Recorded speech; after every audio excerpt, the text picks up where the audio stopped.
शादी के 1 साल बाद ही मेरे पति इस दुनिया से चले गए। मेरे लिए यह एक ऐसा सदमा था जिसने मेरी ज़िंदगी की दिशा ही बदल दी।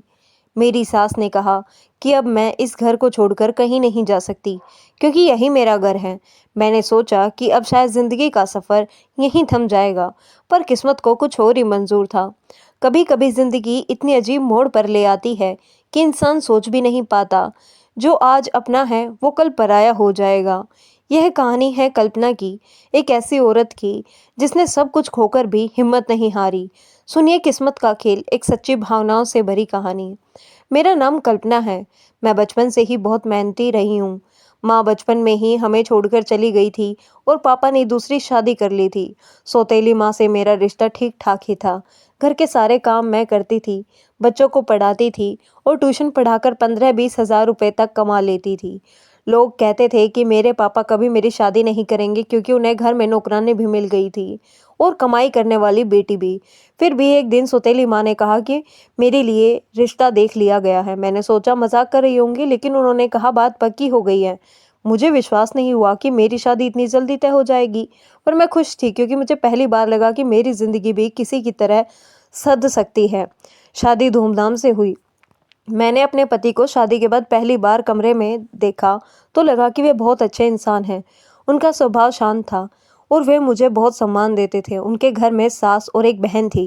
बहन का एक बेटा था शिव, जो घर में सबका लाडला था।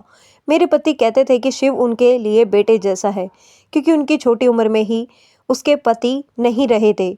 शादी के कुछ दिन बहुत अच्छे गुजरे, मगर फिर अचानक सब कुछ बदल गया। मेरे पति की तबीयत बिगड़ने लगी और एक दिन अचानक वे हमें छोड़कर चले गए। यह खबर हमारे लिए किसी तूफान से कम नहीं थी। मैं बुरी तरह टूट गई। मेरी सास ने मुझ पर दोष लगाया कि मैं मनहूस हूँ। मेरे आने के बाद ही उनका बेटा चला गया। मैंने बहुत समझाने की कोशिश की, लेकिन उन्होंने एक ना सुनी। 4 महीने बीते और एक दिन मेरे माँ बाप मुझे लेने आए। मैंने सोचा अब शायद अपने घर वापस चली जाऊंगी, पर मेरी सास ने साफ मना कर दिया। उनका कहना था कि मैं अब इस घर की जिम्मेदारी हूँ, क्योंकि मेरे पति नहीं रहे तो एक घर की देखभाल और बच्चों की संभाल की जिम्मेदारी अब मेरी है। मेरे पापा और सौतेली माँ ने बहुत समझाया, लेकिन सास ने कहा कि अगर कल्पना को घर में रहना है तो उसे फिर से शादी करनी होगी ताकि समाज कुछ गलत ना बोले। मेरे पापा चुप रहे और अंततः मुझे उसी घर में रहने के लिए राजी होना पड़ा। धीरे धीरे मैं घर और बच्चों की देखभाल करने लगी। मैं मोहल्ले के बच्चों को ट्यूशन पढ़ाने लगी ताकि खर्चा चल सके, लेकिन मुझे अक्सर लगता कि मेरे साथ कुछ ठीक नहीं हो रहा है। घर के लोग भी बदल गए थे। मेरी सास मुझ पर शक करने लगी थी और मैं हर दिन तनाव में जी रही थी। एक दिन मुझे पता चला कि मेरे पति की मौत कोई साधारण हादसा नहीं थी, उनके पीछे कोई साजिश थी। मुझे यकीन नहीं हुआ, पर कुछ बातें और सबूत ऐसे थे जिनके शक पर गहरा गया। मैंने किसी से कुछ नहीं कहा, लेकिन अंदर ही अंदर सबूत इकट्ठा करने लगी। दिन रात मैं यही सोचती रहती थी कि आखिर मेरे पति की मौत कैसे हुई। जब सच सामने आया तो मेरे पैरों तले जमीन खिसक गई। मेरे अपने घर के किसी व्यक्ति ने ही यह सब किया था और वजह थी लालच और नफरत। मैंने हिम्मत नहीं हारी। मैंने पुलिस से शिकायत की और धीरे धीरे सच्चाई सबके सामने आ गई। दोषी को सजा मिली और मुझे इंसाफ भी।